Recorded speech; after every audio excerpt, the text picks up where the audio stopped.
process, and when the person's role in the production, maintenance, and termination of pain is forgotten, things can go wrong. We entered the pain field in its heyday. The idea that pain was not merely a symptom, but also its own disease that should have its own specialists and clinics grew out of the birth of anesthesia, attributed to its first public demonstration in 1846. By the 1960s, pain-abolishing treatments were being offered to people with chronic pain.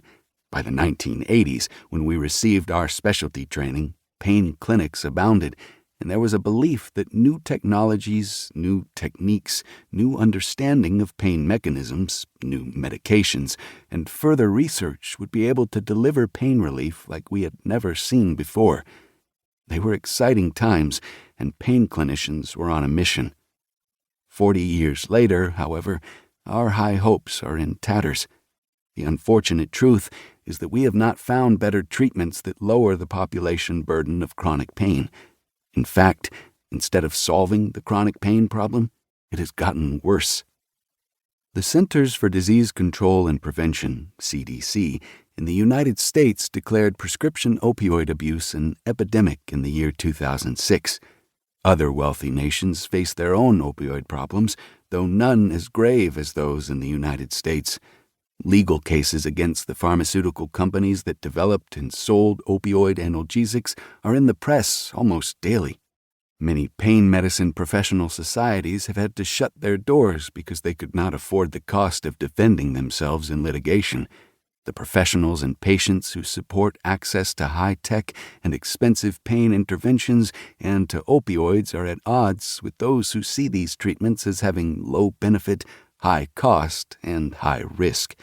Instead of rational discussion, they often hurl angry appellations at each other, each believing the other is cruel.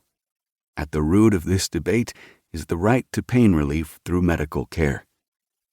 This right to pain relief was first established in end-of-life cancer pain care. In the 1980s, palliative care champions argued for extension of this right to patients with chronic pain who did not have cancer and were not dying.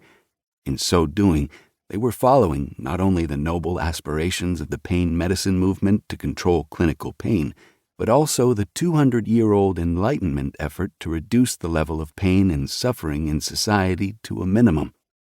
These efforts are part of the perennial human quest to control our fate by reducing uncontrolled pain and premature death. This quest has brought successes. Many forms of pain formerly considered to be inescapable, e.g. pain during surgery, are now escapable. This control of pain and death provides some of the clearest evidence of the value of modern medicine and of general progress in human society.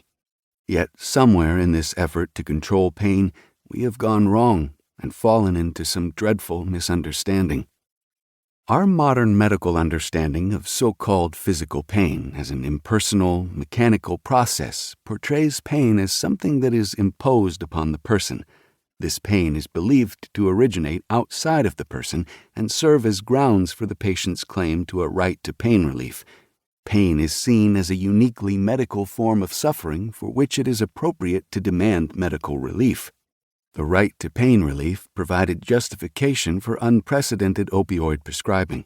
It was exploited in pharmaceutical marketing materials devised by Purdue Pharma and other opioid manufacturers that referred to the rights of legitimate pain patients.